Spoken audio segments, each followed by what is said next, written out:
How's it going, everyone? This is Kevin. Today I want to bring you along with me to discuss if you should get the Sony A7 III or the new Sony A7C in 2020. So let's jump right into it.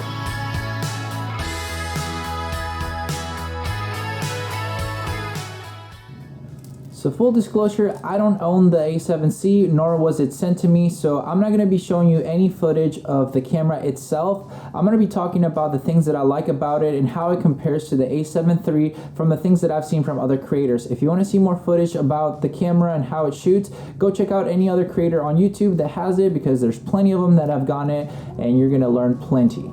So first things first, the Sony A7C has a flip out screen. That's the main thing that I took away from the camera. The Sony A7 III only has the flip up screen. So if that's something that you're really wanting to get behind, obviously right away off the bat, the Sony A7C has that flip out screen. It's perfect for vlogging. So if you're going to be vlogging with this camera, that's probably going to be the best bet for you. Another thing about the camera itself is going to be the compact body compared to the Sony A7 III. My main thing that I've noticed is that they took away the viewfinder from the top and just added it super small to the side, like the typical A6600 cameras have in the compact body.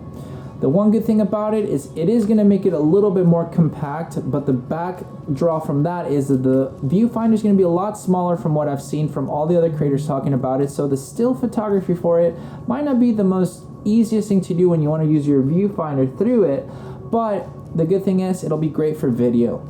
So despite it being a compact camera, the Sony A7C actually weighs not that much different from the A7 III. The Sony A7C comes in at about 1.12 pounds, I believe, versus 1.44 for the Sony A7 III. So as you notice, there's not that much a difference in weight. It's just going to be a little bit more difference in the sizing of the camera and how it feels in your hand. Obviously, personally, I have not felt the Sony A7C, but I used to come from the A6000, and I have held the A6600, which is more closer to that one. So that's where I get it from. That's one of the reasons why I went with the A7 III. I love the way that this camera felt in my hands. I thought that this was the perfect width and height and everything for a camera for myself. It wasn't too bulky, yet it wasn't too compact, but I can take it anywhere that I want to. So that's something that to consider if you're wanting to go this route with the A7C or the A7 III, since technically the A7C is just a more compact version of this camera. So now that we've talked about the compact body of the A7C, the one thing that I sadly did not like that they took away was all the customization buttons. The A7 III has phenomenal custom buttons that I use religiously. It has saved me on quickness and basically just having everything set as fast as possible to not miss a shot. The other thing that the A7C is going to be lacking is having the dual card slot. So if that's not a really concern for you, then obviously the A7C is going to be perfect. For me personally, I love the peace of mind of having dual card slots, because you never know.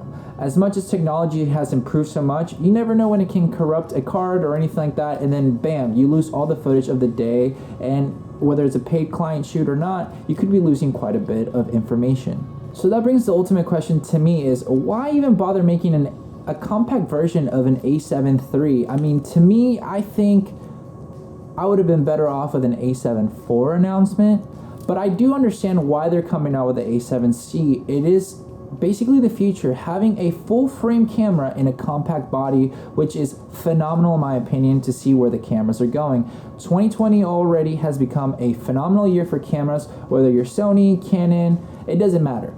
All the camera companies are stepping up their game because everybody's pushing their limits to become better and better. So that's something really great when it comes down to choosing a camera. So one cool idea that I probably had that obviously is not going to happen, but it would have been cool to just have the A7 III body and then just start adding the flip out screen, because this camera is perfect. I love the way the viewfinder is. I love the customization of the buttons, the dual card slots. Would it be perfect to have a flip out screen? Yes.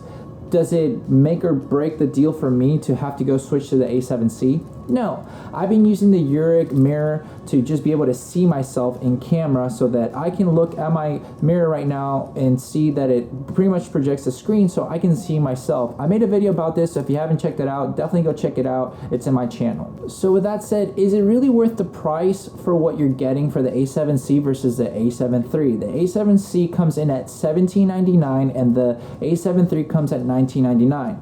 Although I got this one at $17.98 on sale last year in November, so you never know, they might have another sale going on and you probably could get the same price point for this camera if you're patient enough.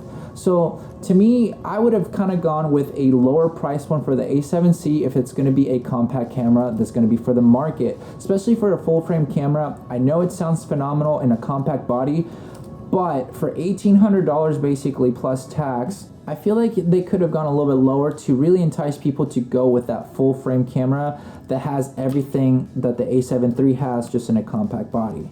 So for me, the selling point would have been better if it would have been at $1,500. I would have considered more to get that camera, to have it as my main vlogging camera for the videos that I do on YouTube, and then use this more for more commercial kind of work, or as a backup camera for video, and also for the stills. I use my A7R III for photography mainly, which I'm currently doing video.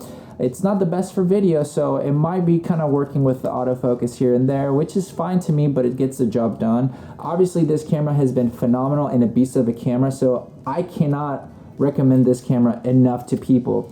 Every time I get asked about a camera to get in the full frame lineup, I recommend them to this one because it's the great price point, it's a great hybrid camera, and you get so much for the amount of money that you're spending into this camera. You get so much out of it, in my opinion. And with this camera, it's just honestly a beast. I've created some of my most favorite content, my most favorite photos that I've gotten to start doing ever since I got this camera, and I just keep loving it more and more every day. The more I use it, just because I keep learning new things that I can make better or get better at my technique with videography and photography. So I just, for me, would recommend this camera highly, highly, highly. But as well, it all comes down to what you want in your checklist, that what will be a pro and a con for it. So if you're looking for more of a flip out screen, a compact body for travel, the A7C is a phenomenal camera. If it has everything that this camera has, just minor things taken away, still a beast of a camera, I'm sure. So in reality, in 2020, it doesn't matter which camera company you go with right now, they're all putting out great content of camera bodies and specs and everything in between to keep up with, obviously, their competitors. So you can't really miss if you go with ever camera. Obviously, I'm not paid by Sony. I wish they would sponsor me, but you know, just you can't miss. So whatever you want in 2020, it would be a great choice.